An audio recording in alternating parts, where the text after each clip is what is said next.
ತಥಾಮೃತಸಾರ ಗುರುಗಳ ಕರುಣದಿಂದ ಪನಿತು ಪೇಳುವೆ ಪರಮ ಭಗವದ್ಭಕ್ತರಿದನಾದರದಿ ಕೇಳುವುದು. ಕಡುಕರುಣಿ ನೀನೆಂದರಿದು ಹೇರುಡಲ ನಮಿಸುವೆ ನಿನ್ನಡಿಗೆ ಬೆಂಬಿಡದೆ ಪಾಲಿಸು ಪರಮ ಕರುಣಾಸೆಂದು ಎಂದೆಂದು. ನಡು ನಡುವೆ ಬರುತ್ತಿಪ್ಪ ವಿಘ್ನವ ತಡೆದು ಭಗವನ್ ನಾಮ ಕೀರ್ತನೆ ನುಡಿದು ನುಡಿಸೆನ್ನಿಂದ ಪ್ರತಿ ದಿವಸದಲ್ಲಿ ಮರೆಯದಲೇ. ಇವತ್ತು ಧ್ಯಾನ ಪ್ರಕ್ರಿಯಾ ಸಂಧಿ ಹೇಳ್ತೇನೆ. ಪಾದುಕೆಯ ಕಂಟಕ ಸಿಕ್ಕಿತ ಮೊದಲಾದವನು ದಿನ ಬಾಧಿಸವು ಏಕಾದಶೇಂದ್ರಿಯಗಳಲ್ಲಿ ಬಿಡದೆ ವೃಷಿಕಪನ ಮೂರ್ತಿ. ಸಾದರದಿ ನೆನೆವವನು ಏನಪರಾಧಗಳ ಮಾಡಿದರೂ ಸರಿಯ ನಿರೋಧಗೈಸುವ ಮೋಕ್ಷ ಮಾರ್ಗಕ್ಕೆ ದುರಿತ ರಾಶಿಗಳು. ಪರಮಾತ್ಮನ ಧ್ಯಾನ ಮಹಾತ್ಮೆಯನ್ನು ದೃಷ್ಟಾಂತಪೂರ್ವಕವಾಗಿ ಹೇಳ್ತಾ ಇದ್ದಾರೆ. ಪಾದುಕೆಯ ಪಾದರಕ್ಷೆಯನ್ನು ಹಾಕಿಕೊಂಡು ಮಾರ್ಗವನ್ನು ಪ್ರಯಾಣ ಮಾಡುವವನಿಗೆ ಕಂಟಕ ಅಂದರೆ ಮುಳ್ಳು, ಸಿಕ್ಕಿತ ಅಂದರೆ ಉಸುವಿನ ಕಣಗಳು, ಕಲ್ಲು, ಮುಳ್ಳು ಮೊದಲಾದವುಗಳು ಬಾಧಿಸವು. ನಿತ್ಯದಲ್ಲಿ ಅವು ಬಾಧೆ ಮಾಡಲಾರವು. ಅದರಂತೆ ಏಕಾದಶೇಂದ್ರಿಯಗಳಲ್ಲಿ ಮೊದಲಾದ 11 ಇಂದ್ರಿಯಗಳಲ್ಲಿ ಬಿಡದೆ ಸಂತತವಾಗಿ ನಿತ್ಯದಲ್ಲಿ ಪ್ರತೀಕ್ಷಣ ಹೃಷಿಕಪನ ಮೂರ್ತಿ, ಹೃಷಿಕೇಶ ಇಂದ್ರಿಯ ನಿಯಾಮಕನಾಗಿರುವಂತಹ ಪರಮಾತ್ಮನ ಮೂರ್ತಿಯ ಪಾದವನ್ನು ನಿತ್ಯದಲ್ಲಿ ಸಾದರದಲ್ಲಿ ಭಕ್ತಿಪೂರ್ವಕರವಾಗಿ ಧ್ಯಾನ ರೀತ್ಯ ನೆನೆಯುವವನು, ಧ್ಯಾನಿಸುವವನು, ಚಿಂತಿಸುವವನು ಏನಪರಾಧಗಳು ಮಾಡಿದರೂ ಸರಿ ಆಕಸ್ಮಿಕವಾಗಿ ಸಂಭವಿಸುವ ಅಪರಾಧಗಳನ್ನು ಮಾಡಿದರು ಭಕ್ತಾಪರಾಧ ಸಹಿಷ್ಣುವಾಗಿರುವಂತಹ ಪರಮಾತ್ಮನು ಮೋಕ್ಷ ಮಾರ್ಗಕ್ಕೆ ಸಂಭವಿಸುವಂತಹ ಕಂಟಕ, ಮುಳ್ಳು, ಕಲ್ಲು, ಬಾಧೆ, ದೈತ್ಯಾದಿಗಳ ಬಾಧೆಗಳನ್ನು ಪರಿಹರಿಸ್ತಾನೆ. ಸದಾ ಭಗವಂತನ ಪಾದ ಧ್ಯಾನ ಮಾಡುವವರ ಅಪರಾಧಗಳು, ದುರಿತ ಸಮೂಹಗಳು ಮೋಕ್ಷ ಮಾರ್ಗಕ್ಕೆ ನಿರೋಧಗೈಸುವ ಅಡ್ಡವಾಗುವುದಿಲ್ಲ. ಕಲ್ಲು ಮುಳ್ಳಿನ ಬಾಧೆಯಂತೂ ಮೊದಲಿಗೆ ಆಗುವುದಿಲ್ಲ. ಹೀಗೆ ಹರಿಪಾದರ ಧ್ಯಾನರತರಿಗೆ ಅನಾಯಾಸದಿಂದ ಮೋಕ್ಷ ದೊರೆಯುತ್ತದೆ ಅಂತ ಹೇಳ್ತಾ ಇದ್ದಾರೆ.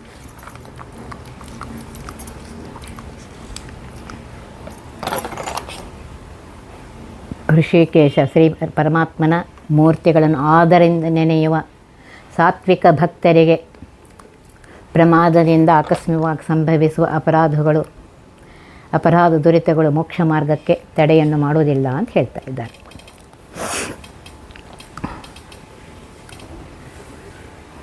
ಭಗವಂತನಲ್ಲಿ ನಿರಂತರವಾದ ಅಖಂಡ ಸ್ಮರಣೆಗೆ ಧ್ಯಾನ ಅಂತ ಸಂಸ್ಕರಿಸ್ತಾರೆ.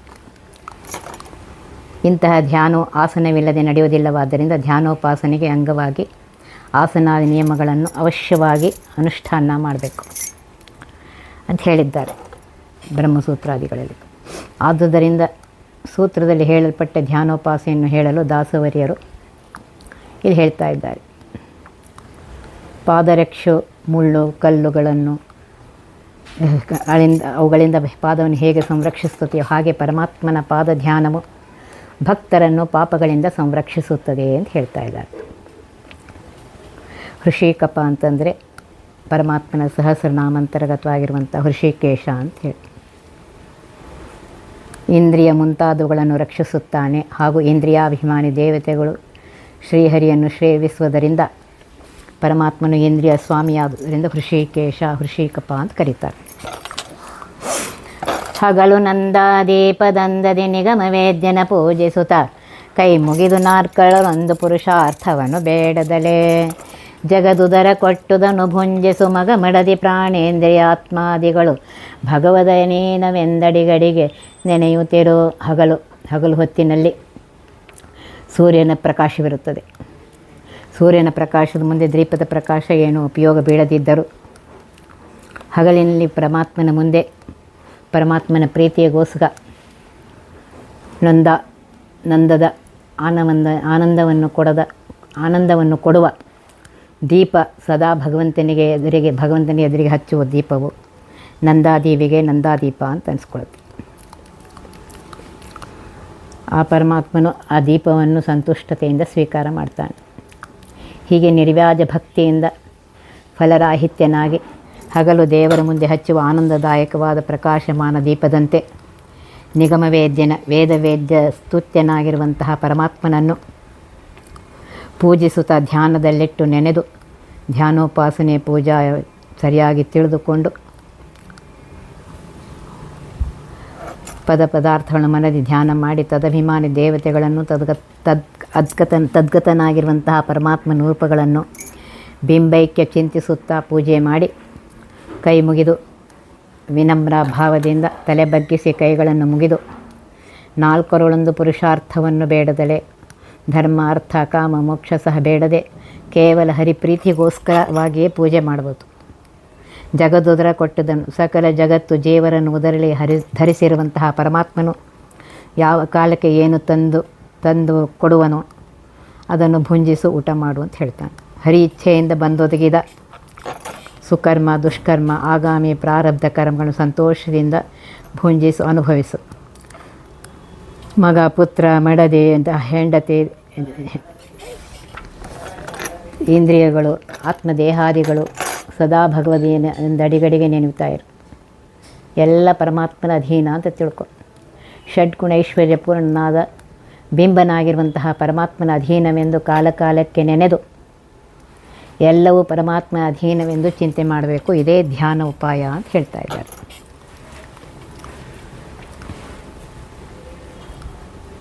ಯಾವ ಫಲವನ್ನು ಅಪೇಕ್ಷಿಸದೆ ಕೇವಲ ಪರಮಾತ್ಮನ ಪ್ರೀತಿಯನ್ನೇ ಮುಖ್ಯ ಉದ್ದೇಶವನ್ನು ಮಾಡಿಕೊಂಡು ಭಗವಂತನ ಪೂಜಾರೂಪವಾದ ಕರ್ಮಗಳನ್ನು ಆಚರಿಸಬೇಕು ಅಂತ ಹೇಳ್ತಾ ಇದ್ದಾರೆ.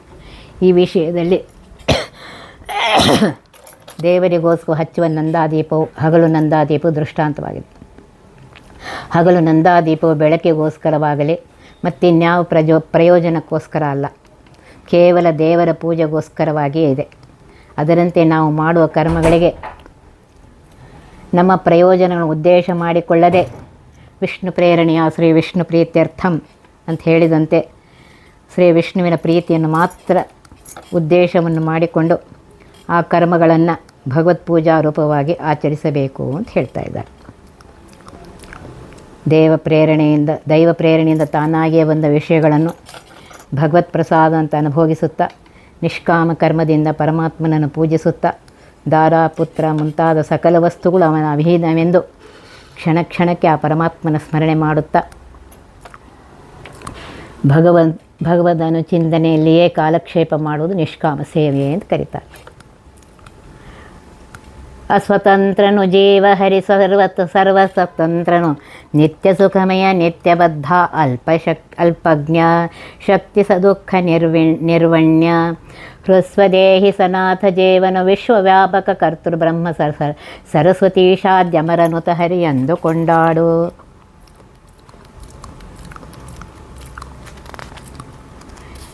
ಜೀವರು ಎಲ್ಲ ಕಾಲಕ್ಕೂ ಪರಮಾತ್ಮನ ದಾಸರು. ಪರಮಾತ್ಮ ಎಲ್ಲ ಕಾಲಕ್ಕೂ ಈಶ ಸರ್ವರಿಂದ ಉಪಾಸನಾದವನು ಅವನೇ ಹೇಳ್ತಾರೆ. ಜೀವನು ಅಸ್ವತಂತ್ರನು. ಈ ಜೀವ ಪರಮಾತ್ಮನ ಅಧೀನನಾಗಿದ್ದಾರೆ ಸದಾ ಎಲ್ಲ ಕಾಲದಲ್ಲಿಯೂ. ಹರಿ ಸರ್ವತಂತ್ರ ಸ್ವತಂತ್ರನು. ಬಿಂಬನಾದಂತಹ ಪರಮಾತ್ಮನು ಸರ್ವತಂತ್ರ ನಿರ್ದೋಷ ಕರ್ತ ಕಾರಯಿತ ಪ್ರಭು ಆಗಿದ್ದಾನೆ. ಆ ಪರಮಾತ್ಮ ನಿತ್ಯ ಸದಾ ಸುಖಮಯ ಸುಖಪೂರ್ಣ ಆನಂದಪೂರ್ಣನಾಗಿದ್ದಾನೆ. ಜೀವನು ನಿತ್ಯಬದ್ಧ. ಪರಮಾತ್ಮನ ಇಚ್ಛಾ ಎಂಬ ಪ್ರಕೃತಿಯಿಂದ ಸದಾಕಾಲದಲ್ಲಿ ಈ ಜೀವ ಬದ್ಧನಾಗಿದ್ದಾನೆ. ಮುಕ್ತಿಯಲ್ಲೂ ಪರಮಾತ್ಮನ ಸ್ವರೂಪೇಚ್ಛಾದಿಂದ ಬದ್ಧನಾಗಿರ್ತಾನೆ. ಜೀವನು ಅಲ್ಪಜ್ಞ, ಸ್ವಲ್ಪವನ್ನು ತಿಳಿದವನಾಗಿದ್ದಾನೆ. ಅಲ್ಪಶಕ್ತಿ, ಸ್ವಲ್ಪ ಶಕ್ತಿಯುಳ್ಳವನು. ಸದುಃಖ ನಿರ್ವಿಣ್ಯ, ಸಂಸಾರಾವಸ್ಥೆಯಲ್ಲಿ ದುಃಖದಿಂದ ಕೂಡಿದವನಾಗಿದ್ದಾನೆ. ಮತ್ತು ನಿರ್ವಿಣ್ಯ, ಭಯ ದುಃಖಾದಿಗಳಿಂದ ತುಂಬಿದ ಚಿಂತಾಕ್ರಾಂತನು.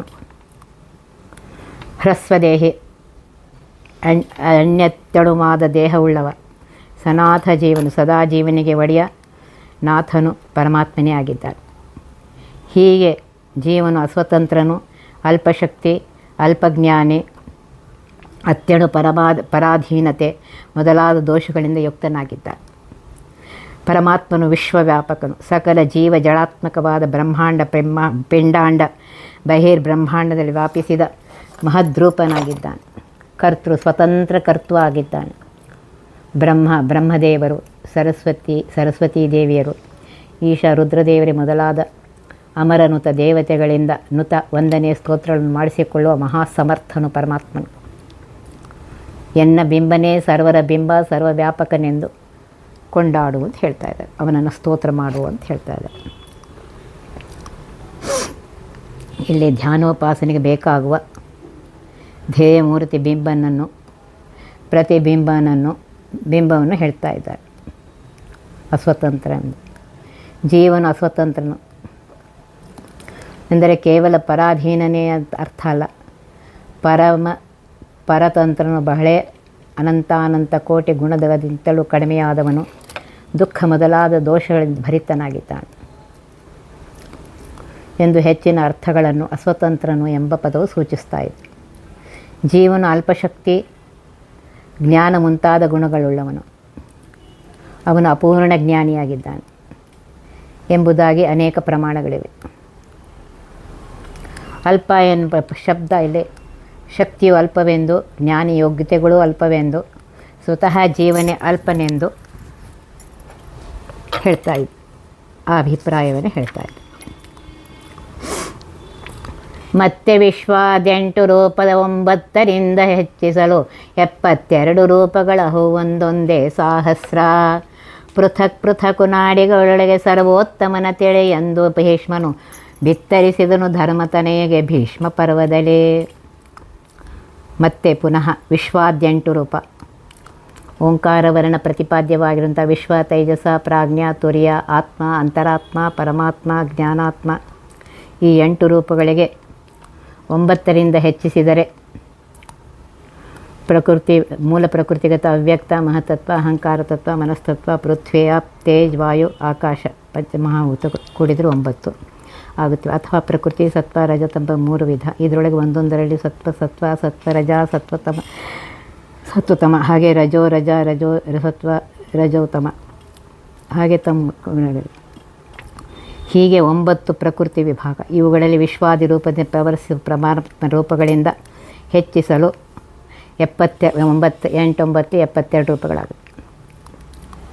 ಬೃಹತಿ ಸಹಸ್ರ ಛಂದೋಮಯ ರೂಪಗಳು 72ಕ್ಕೆ ಸಹಸ್ರಿಂದ ಗುಣಿಸಿದರೆ 72,000 ರೂಪಗಳಾಗುತ್ತವೆ. ಪೃಥಕ್ ನಾಡಿಗಳೊಳಗೆ 72,000 ನಾಡಿಗಳೊಳಗೆ ಸರ್ವೋತ್ತಮನ ಸರ್ವರಲ್ಲಿ ಶ್ರೇಷ್ಠನಾಗಿರುವಂತಹ ಆ ಪರಮಾತ್ಮನ ರೂಪಗಳನ್ನು ತಿಳಿಬೇಕು ಅಂತ ಹೇಳ್ತಾ ಇದ್ದಾರೆ. ಭೀಷ್ಮನು ಶಂತನು ಚಕ್ರವರ್ತಿ ಪುತ್ರನಾದ ಭೀಷ್ಮಾಚಾರ್ಯರು ಧರ್ಮತನೆಗೆ ಯಮಧರ್ಮನ ಪುತ್ರನಾದ ಧರ್ಮರಾಜನಿಗೆ ಬಿತ್ತರಿಸಿದನು ವಿವರಿಸಿ ಹೇಳಿದ್ದಾರೆ. ಇದು ಭೀಷ್ಮ ಪರ್ವದಲ್ಲಿ, ಮಹಾಭಾರತ ಭೀಷ್ಮ ಪರ್ವದಲ್ಲಿ ಭೀಷ್ಮ ಧರ್ಮರಾಜರ ಸಂವಾದ ಅಂತ ಕರೀತಾ ಇದ್ದಾರೆ. ಈ ಧ್ಯಾನ ಪ್ರಕ್ರಿಯೆ ಸಂಧಿಯಾದುದರಿಂದ ದೇಹಗತ 72,000 ನಾಡಿಗಳಲ್ಲಿ ಭಗವಂತನ 72 ರೂಪಗಳನ್ನು ಚಿಂತಿಸಬೇಕೆಂದು ದಾಸರು ಹೇಳ್ತಾ ಇದ್ದಾರೆ.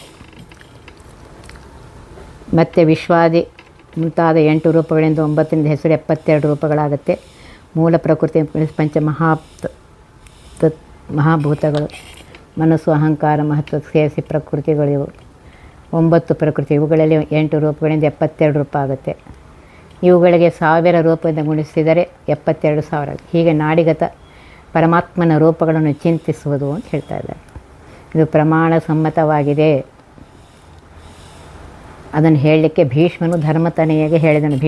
ಭೀಷ್ಮರು ಭೀಷ್ಮ ಧರ್ಮರಾಜರ ಸಂವಾದ ರೂಪವಾಗಿರುವಂತಹ ಶಾಂತಿ ಪರ್ವ, ಮಹಾಭಾರತ, ಭಾಗವತ ಮುಂತಾದ ಪುರಾಣಗಳೇ ಆಧಾರ ಅಂತ ಹೇಳ್ತಾ ಇದ್ದಾರೆ.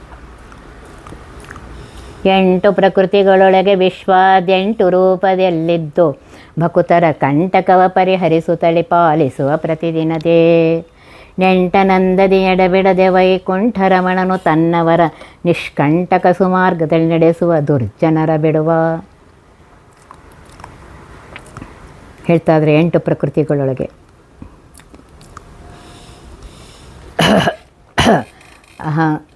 ಹೇಳ್ತಾರೆ ಭೂಮಿ, ಅಪ್, ಅನಳ, ತೇಜ, ವಾಯು, ಆಕಾಶ, ಮನಸ್ಸು, ಬುದ್ಧಿ, ಅಹಂಕಾರ, ಹೀಗೆ 8 ಪ್ರಕೃತಿ.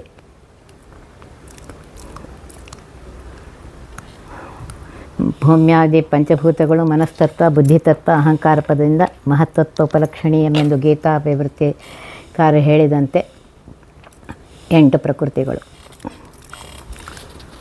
ಈ ರೀತಿಯಾಗಿ ಈ 8 ಪ್ರಕೃತಿಗಳಿಗೆ ಭೂಮಿಯಲ್ಲಿ ವಿಶ್ವರೂಪದಿಂದ, ಅಪ್ಪಿನಲ್ಲಿ ತೈಜಸ ರೂಪದಿಂದ, ತೇಜದಲ್ಲಿ ಪ್ರಾಜ್ಞ ರೂಪದಿಂದ, ವಾಯುವಿನಲ್ಲಿ ತೂರ್ಯ ರೂಪದಿಂದ ಪರಮಾತ್ಮ, ಆಕಾಶದಲ್ಲಿ ಆತ್ಮರೂಪದಿಂದ, ಮನದಲ್ಲಿ ಅಂತರಾತ್ಮ ರೂಪದಿಂದ, ಬುದ್ಧಿಯಲ್ಲಿ ಪರಮಾತ್ಮ, ಅಹಂಕಾರದಲ್ಲಿ ಜ್ಞಾನಾತ್ಮ, ಹೀಗೆ 8 ರೂಪಗಳಿಂದ ಅಲ್ಲಿದ್ದಾನೆ. ಈ ಎಲ್ಲ ಪ್ರಕೃತಿಗಳನ್ನು ತನ್ನ ಅಧೀನದಲ್ಲಿಟ್ಟುಕೊಂಡು ಪ್ರಕೃತಿ ಬಂಧಕನೂ ಆಗಿರುತ್ತಾನೆ ಅಂತ ಹೇಳ್ತಾ ಇದ್ದಾರೆ. ಹೀಗೆ ತಿಳಿದು ವಿಶ್ವಾದಿ 8 ರೂಪಗಳನ್ನು ಧ್ಯಾನ ಮಾಡಿದರೆ ಭಕುತರ ಆ ಈ 8 ರೂಪಗಳನ್ನು ಧ್ಯಾನ ಮಾಡುವ ತನ್ನ ಭಕ್ತರ ಕಂಟಕ ಅಂದರೆ ಮುಳ್ಳು, ಆಪತ್ತು ಸದೃಶವಾದ ಲಿಂಗದೇಹವನ್ನು ಪರಿಹಾರ ಮಾಡುತ್ತಾ ಅಂದರೆ ಲಿಂಗಭಂಗ ಮಾಡಿ ಪ್ರತಿದಿನದಿ ಪಾಲಿಸುವ ನಿತ್ಯಾನಂದವಾದ ಮೋಕ್ಷ ಸುಖವನ್ನು ಕೊಟ್ಟು ರಕ್ಷಿಸುತ್ತಾನೆ. ನೆಂಟನಂದದಿ ಎಡಬಿಡದೆ ಆಪ್ತನಂದಿ ಪರಮಾಪ್ತನಾಗಿರುವಂತಹ ಪರಮಾತ್ಮನು ಒಂದು ಕ್ಷಣವಾದರೂ ಬಿಡದೆ ನಿತ್ಯದಲ್ಲಿ ವೈಕುಂಠರಮಣನು, ವೈಕುಂಠಕ್ಕೆ ಲೋಕಕ್ಕೆ ಪತಿಯಾಗಿರುವಂಥ ಶ್ರೀಮನ್ನಾರಾಯಣನೇ, ವಿಶ್ವಾದಿ ಅಷ್ಟರೂಪಗಳಿಂದ ಅಭಿನ್ನನಾದವನೇ ಎನ್ನ ಬಿಂಬ ಅಂತ ತಿಳಿದುಕೊಂಡು ತನ್ನವರು ಈ ಸುಜ್ಞಾನವುಳ್ಳ ತನ್ನ ಭಕ್ತರನ್ನು ನಿಷ್ಕಂಟಕ ಮುಳ್ಳು ಇಲ್ಲದ ಒಳ್ಳೆ ಸುಮಾರ್ಗದಲ್ಲಿ ಸನ್ಮಾರ್ಗವಾದ ಸಮೀಚೀನ ಜ್ಞಾನ ಭಕ್ತಿ ವಿರಕ್ತಾದಿಗಳನ್ನು ಕೊಟ್ಟು ನೀವು ಮೋಕ್ಷ ಮಾರ್ಗವಾದ ಸಮೀಚೀನ ಹಾದಿಯಲ್ಲಿ ನಡೆಯಿರಿ ಎಂದು ನಡೆಸ್ತಾನೆ. ತಾನೇ ಪ್ರೇರಕರಾಗಿ ಭಕ್ತರನ್ನು ನಡೆಸ್ತಾನೆ. ದುರ್ಜನರನ್ನು, ದುಷ್ಟರಾದ ತಮೋ ಅಜ್ಞಾನವುಳ್ಳ ದೈತ್ಯಾದಿಗಳನ್ನು ಬಿಡುವ ಈ ಸನ್ಮಾರ್ಗ ದಾರಿ ತೋರಿಸದೆ ಬಿಡ್ತಾನೆ. ಅಥವಾ ಬಡಿತಾರೆ, ಅವರನ್ನು ಆ ದುರ್ಜನನ್ನು ಶಿಕ್ಷಿಸಿ ಅಂಧಂತಮಾದಿಗಳಲ್ಲಿ ಹಾಕ್ತಾನೆ ಅಂತ ಹೇಳ್ತಾ ಇದ್ದಾರೆ.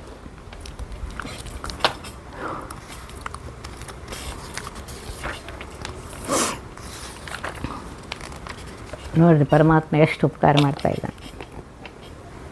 ಸ್ವರಮಣನು ಶಕ್ತ್ಯಾದಿ ರೂಪದಿ ಕರ್ಣಮಾನೆಗಳೊಳಗೆ ನೆಲೆಸಿದ್ದರ ವೇದೋರನು ಸ್ಥೂಲ ವಿಷಯ ಉಂಡುಣಿಪ ನಿತ್ಯ ಅರಿಯದಲೆ ತಾನುಂಬೆನೆಂಬುವ ನೆರೆಯಗಳ ನುಂಬುವನು ನಿಶ್ಚಯ ಮರಳಿ ಮರಳಿ ಭವಾಟವಿಯ ಸಂಚರಿಸಿ ಬಳುವನು.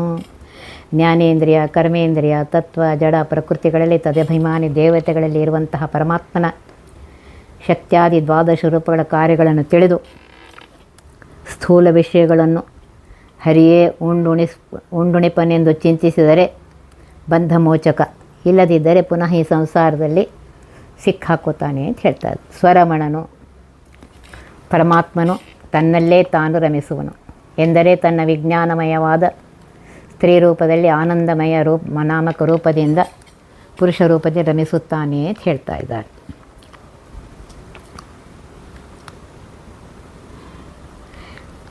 ಮತ್ತು ಹೇಳ್ತಾರೆ ಶಕ್ತ್ಯಾದಿ ರೂಪದಿ, ಶಕ್ತ್ಯಾದಿ 12 ರೂಪಗಳು ಶಕ್ತಿ, ಪ್ರತಿಷ್ಠಾ, ಸಂವೇತ್, ಸ್ಫೂರ್ತಿ, ಪ್ರಕೃತಿ, ಕಲಾ, ವಿದ್ಯಾ, ಮತಿ, ನೀತಿ, ಮಾಯಾ, ಕಾಲ, ಪುರುಷ, ಹೀಗೆ ಮನ, ಬುದ್ಧಿ ಮತ್ತು ಪಂಚಜ್ಞಾನೇಂದ್ರಿಯ, ಪಂಚಕರ್ಮೇಂದ್ರಿಯ, ಹೀಗೆ 12 ರೂಪಗಳೆಂದು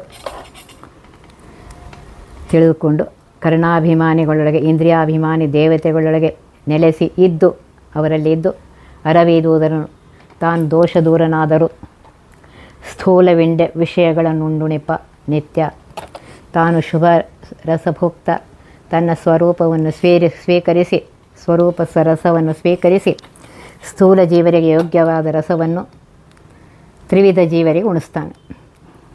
ಇಂದ್ರಿಯಜನ್ಯ ಸುಖ ದುಃಖಾದಿಗಳು ಪರಮಾತ್ಮನ ಅಧೀನ, ಪರಮಾತ್ಮನ ವ್ಯಾಪಾರವೆಂದು ತಿಳಿಯದಲೇ ತಾನೇ ಎಂಬುವುದನ್ನು ಅನ್ನುವವನು ನಿರಯಗಳೆಂಬುವನು ನರಕದಲ್ಲಿ ಆಗುವ ದುಃಖಗಳನ್ನು ನಿಶ್ಚಳವಾಗಿ ಉಬ್ಬುವನಲ್ಲದೆ ಮರಳಿ ಮರಳಿ ಪುನಃ ಪುನಃ ಭವಾಟವಿಯ ಸಂಚರಿಸಿ ಸಂಸಾರವೆಂಬ ಈ ಅರಣ್ಯದಲ್ಲಿ ಹುಟ್ಟುತ್ತಾನೆ. ಕಲ್ಲು ಮುಳ್ಳುಗಳನ್ನು ತುಳಿದು ಸಂಚರಿಸುತ್ತಾ ದುಃಖದಲ್ಲಿ ಬಳಲ್ತಾನೆ. ಮನ, ಬುದ್ಧಿ, ದಶೇಂದ್ರಿಯಗಳ ಕಾರ್ಯ ತದ್ಗುಣ ಬಂಧಕ ಮೋಚಕನು ಪರಮಾತ್ಮನ ಅಧೀನವಾಗಿದೆ. ಇವುಗಳಿಗೆಲ್ಲ ಪರಮಾತ್ಮನೇ ಪ್ರವರ್ತಕನೆಂಬ ನಿಶ್ಚಯವಾದ ಜ್ಞಾನ ಬೇಕು ಅಂತ ಹೇಳ್ತಾ ಇದ್ದಾರೆ.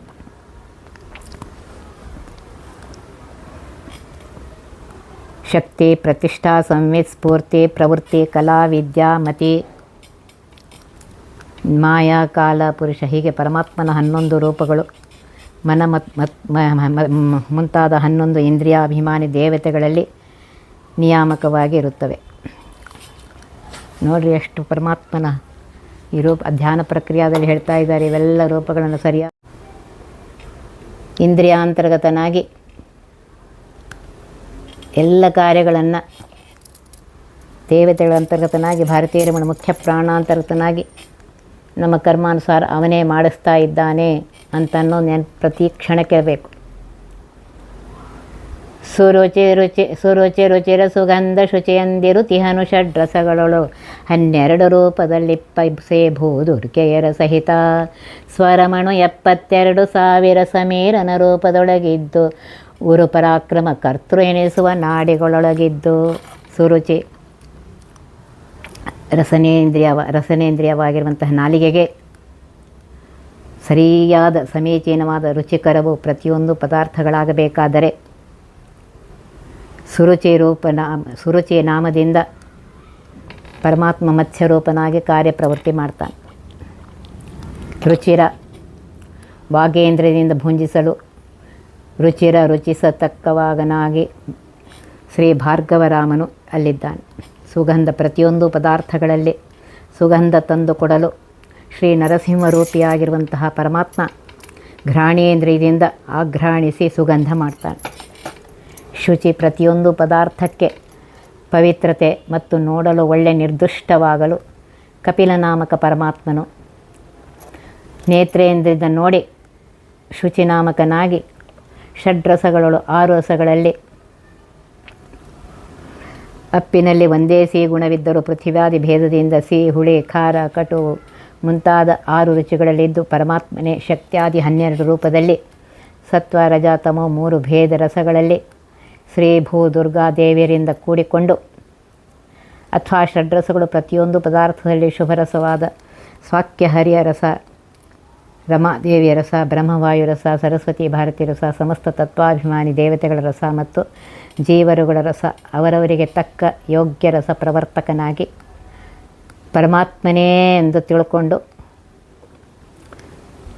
ಹೀಗೆ ತಿಳ್ಕೋಬೇಕು ಅಂತ ಹೇಳ್ತಾ ಇದ್ದಾರೆ. ಹೀಗೆ ಸ್ವರಮಣನಾಗಿರುವಂತಹ ಪುಂ ಸ್ತ್ರೀರೂಪ ಪುರುಷ ಸ್ತ್ರೀರೂಪದಿ ಧರಿಸಿ ತನ್ನಲ್ಲೇ ತಾನು ರಮಿಸುವ ಪರಮಾತ್ಮನು 72,000 ನಾಡಿಗಳಿಗೆ ರಸವಿಭಾಗ ಮಾಡಿಕೊಡುವ ಸಮೀರ ನಾಮಕ ಪ್ರಾಣನ 72,000 ರೂಪಗಳಿಗೆ ಪರಮಾತ್ಮ ತಾನಿದ್ದು ಗುರು ಪರಾಕ್ರಮ ಶ್ರೇಷ್ಠ ಪರಾಕ್ರಮನಾಗಿರುವಂತಹ ಸರ್ವೋತ್ತಮನಾಗಿರುವಂತಹ ಪರಮಾತ್ಮ ಶ್ರೇಷ್ಠವಾದ ಬಲ ತೇಜ ವೀರ್ಯ ಜ್ಞಾನಾದಿಗಳಿಂದ ಪೂರ್ಣನಾದ ಪರಮಾತ್ಮ 72,000 ನಾಡಿಗಳಲ್ಲಿದ್ದು ತಾನೇ ಸ್ವತಂತ್ರದಿಂದ ಎಲ್ಲ ಕಾರ್ಯ ಮಾಡಿಸ್ತಾನೆ ಅಂಥೇಳಿ ಆ ಅಧಿಕಾರ ಅವನದೇ ಅಂಥೇಳಿ ಆ ಪರಮಾತ್ಮನ ಮಹಿಮೆಯನ್ನು ಕೊಂಡಾಡು ಅಂತ ಹೇಳ್ತಾರೆ. ಈ 72,000 ನಾಡಿಗಳಲ್ಲಿರುವ ಭಗವದ್ ರೂಪೋಪಾಸನಕ್ಕೆ ಮುಖ್ಯ ರುಜುಗಳೇ ಅಧಿಕಾರಿಗಳು. ತರುವಾಯ ವಾಯುದೇವರ ಅನುಗ್ರಹದಿಂದ ತತ್ವಾಭಿಮಾನಿ ದೇವತೆಗಳ ಸಾಮಾನ್ಯ ಅಧಿಕಾರವಾದ್ದರಿಂದ ಈ ರೀತಿಯಾಗಿ ಶ್ರೀಮದಾಚಾರ್ಯರು ತಂತ್ರಸಾರದಲ್ಲಿ ಹೇಳಿದ್ದಾರೆ.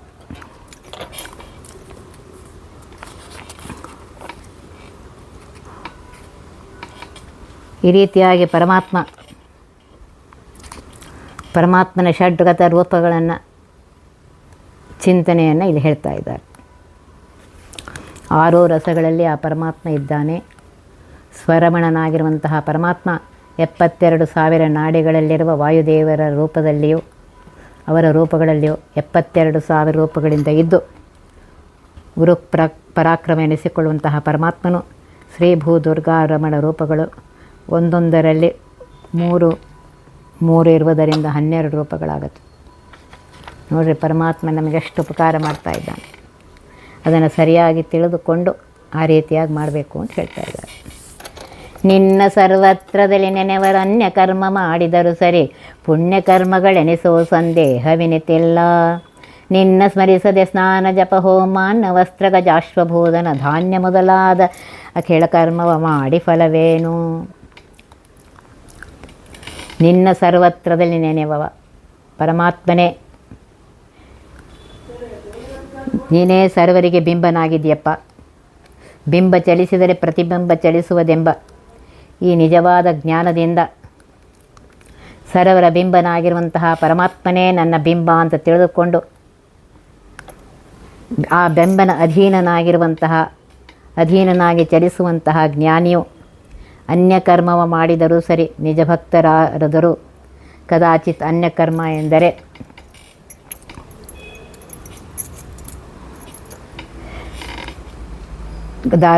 ದಾರಾಪುತ್ರ ಪೋಷಣಾದಿ ಇನ್ನೂ ಅನೇಕ ಅಶುಭ ಕರ್ಮಗಳನ್ನು ನಿನ್ನ ಹರಿಯ ರೂಪ ಚಿಂತನ ಪೂರ್ವಕವಾದ ಯಾವ ಕರ್ಮಗಳು ಮಾಡಿದರೂ ಪಾಪಲೇಪವಿಲ್ಲ ಅಂತ ಹೇಳ್ತಾರೆ. ಅವೆಲ್ಲವೂ ಪುಣ್ಯಕರ್ಮ ಅಂತ ಅನಿಸುತ್ತೆ. ಅಂದರೆ ಪರಮಾತ್ಮನ ಸ್ಮರಣೆಯಿಂದ ಮಾಡಿದ ಕರ್ಮಗಳೆಲ್ಲವೂ ಪುಣ್ಯ ಶುಭ ಕರ್ಮಗಳಾಗಿವೆ. ಇದಕ್ಕೆ ಸಂದೇಹವೆನಿತಿಲ್ಲ. ಇದಕ್ಕೆ ಯಾವ ಕಿಂಚಿತ್ತಾದರೂ ಸಂಶಯವಿಲ್ಲ. ನಿನ್ನ ಸ್ಮರಿಸದೆ ಬಿಂಬನಾಗಿರುವಂತಹ ಪರಮಾತ್ಮನ ಕರ್ತೃತ್ವ ಅನುಸಂಧಾನವಿಲ್ಲದೆ ಮತ್ತು ಯಾವ ಕರ್ಮದಲ್ಲೂ ಯಾವ ಭಗವದ್ ರೂಪಗಳನ್ನು ಚಿಂತನೆ ಮಾಡದಲೇ ಸ್ನಾನ ಭಗವತ್ ಸತ್ಕರ್ಮಾಚರಣೆಗೆ ಶುಚಿಯಾಗಲು ದಶವಿಧ ಸ್ನಾನ ವಿಧಾನ ತಿಳಿಯದೆ, ಜಪಾನುಷ್ಠಾನ ಮಾಡುವ ಬಗೆ ತಿಳಿಯದೆ, ಸ್ನಾನ ಜಪಗಳನ್ನು ಮಾಡಿದರೂ ಹೋಮ ಪಂಚಾಗ್ನಿಯಲ್ಲಿ ಹೋಮ ಮಾಡುವ ವಿಧಾನ ತಿಳಿಯದೆ ಹೋಮ ಮಾಡಿದರು, ಅನ್ನ ವಸ್ತ್ರ ಗಜ ಅಶ್ವ ಭೂ ಧನ ಧಾನ್ಯ ಮೊದಲಾದವುಗಳಲ್ಲಿ ಇರುವ ಪರಮಾತ್ಮನ ರೂಪಗಳನ್ನು ಅನುಸಂಧಾನವಿಲ್ಲದೆ ಇವುಗಳ ದಾನದ ಮರ್ಮವನ್ನು ತಿಳಿಯದೆ ಯಾವ ಪುಣ್ಯಕರ್ಮವು ಮಾಡಿದರೂ ಫಲವೇನು ಅಂತ ಹೇಳ್ತಾರೆ. ಕರ್ತೃತ್ವಾಭಿಮಾನದಿಂದ ಯಾವ ಪುಣ್ಯ ಕೆಲಸ ಮಾಡಿದರೂ ಕಿಂಚಿತ್ ಫಲವಿಲ್ಲ ಅಂತ ಹೇಳ್ತಾ ಇದ್ದಾರೆ. ಎಲ್ಲ ಪರಮಾತ್ಮ ನನ್ನ ದೇಹದಲ್ಲಿ ಆ ಇಂದ್ರಿಯಾಂತರ್ಗತ ದೇವತೆಗಳಂತರ್ಗತನಾಗಿ ಭಾರತೀಯ ರಮಣ ಮುಖ್ಯ ಪ್ರಾಣಾಂತರ್ಗತನಾಗಿ ಮಾಡಿಸ್ತಾ ಇದ್ದಾನೆ ಅಂಥೇಳಿ ಆ ನೆನಪು ಇರಬೇಕು. ಪರಮಾತ್ಮನ ಸ್ಮರಣೆ ಯಾವಾಗಲೂ ಸ್ವತಂತ್ರನಾಗಿರುವಂಥ ಪರಮಾತ್ಮನ ಸ್ಮರಣೆ ಇರಬೇಕು. ಆಗ ಮಾಡಿದ ಕರ್ಮದ ಫಲ ಸಿಕ್ಕತ್ತೆ, ಇಲ್ಲದೇ ಇದೆ ಸಿಗೋದಿಲ್ಲ ಅಂತ ಹೇಳ್ತಾ ಇದ್ದಾರೆ. ಒತ್ತಿ ಬಹ ವಿಘ್ನಗಳ ಕಳೆದಪ ಮೃತ್ಯುವಿಗೆ ಮರೆ ಮಾಡಿ ಕಾಲನ ದೂತರಿಗೆ ಭೀಕರ ಪುಟ್ಟಿಸಿ ಸಕಲ ಸಿದ್ಧಿಗಳ ಒತ್ತಿಗೊಳ್ಳೆ ಶಿವನರು ಹೇಕ್ಷಣ ನೃತ್ಯ ಮಾಡುವರವರ ಮನೆಯೊಳು ನಿತ್ಯ ಮಂಗಳ ಹರಿಕಥಾಮೃತ ಸಾರ ಪಠಿಸುವರ.